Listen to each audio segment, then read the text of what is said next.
Salut! Alors, c'était la deuxième journée de ces Jeux Olympiques consacrés au sport co et notamment à nos équipes de France. On va passer le match France-Fidji, qui était un match où les Français en rugby à 7 avaient fait joyeusement tourner leur effectif. Les Françaises ont gagné 3 buts contre la Hongrie en handball. Un match qui avait bien mal démarré puisqu'elles étaient menées 5-1, mais on sentait que les Françaises étaient un petit peu tendues de la perspective de jouer ce tournoi olympique à domicile.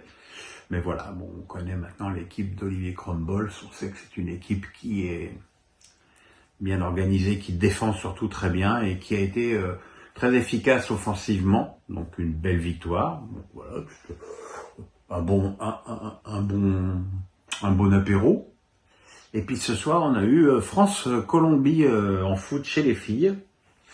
Les filles qui ont fait l'inverse des garçons hier, un garçon qui avait fait une première période très compliquée contre les États-Unis, alors que les Françaises, elles, ont fait une première période éblouissante contre les Colombiennes, menant 3-0 au repos, avec un but de Marie-Antoinette Katoto qui a bien exploité une faute de la défense colombienne, un joli tir sous la barre de Kenza Dali et un but de la tête de Katoto pour un doublé, donc sur un centre de Diani.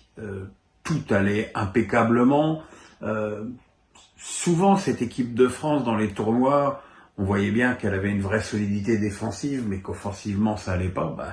Là, l'impression qu'on va garder de ce match, c'est exactement l'inverse. C'est-à-dire que défensivement, l'équipe de France a failli en seconde période. Le premier but est un penalty provoqué par Perromagnin. Le deuxième but, c'est Karchaoui qui se fait enrhumer par Pavie et Pavie qui marque d'un petit ballon piqué. Ensuite, il y a eu une grosse frayeur avec un dégagement direct de Perromagnin. Alors, j'ai une petite question. On n'a pas mieux comme gardienne en France que Perromagnin? Pas la première fois que je la trouve quand même vraiment pas terrible. Mais bon. Et puis, voilà. Et puis, il y a eu l'expulsion de Ramirez. Il n'y a plus de mots pour dire ce que vous êtes, monsieur Ramirez. Il n'y a pas de mots. Pour une semelle sur Bacha, le match s'est terminé assez péniblement pour une équipe de France qui s'est fait peur contre une équipe de Colombie qui a montré des qualités. C'était rigolo cette équipe de Colombie parce que j'avais l'impression que c'était la même joueuse partout, des petits gabarits assez trapus, mais plutôt à l'aise avec la balle. Donc voilà quoi. Donc demain, on a droit à cette cérémonie d'ouverture. Alors pour être très franc, c'est pas ce que je préfère les cérémonies d'ouverture. Je trouve ça en général interminable et emmerdant. Mais je sais pas, celle-là quand même, elle a l'air attirante.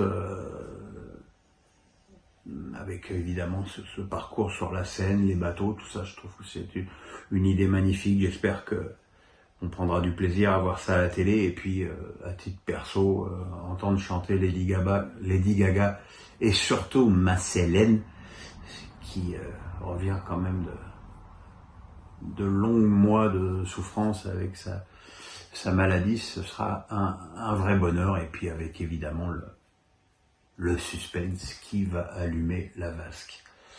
Vous avez un petit pari, vous? Zizou, Marie-Jo Pérec, Tony Parker? Je sais pas. Alors voilà, comme d'hab, le pouce, on s'abonne. Et alors, on m'a dit aussi, il fallait maintenant appuyer sur la cloche. Voilà, alors on appuie sur la cloche. Merci, à demain, bye bye.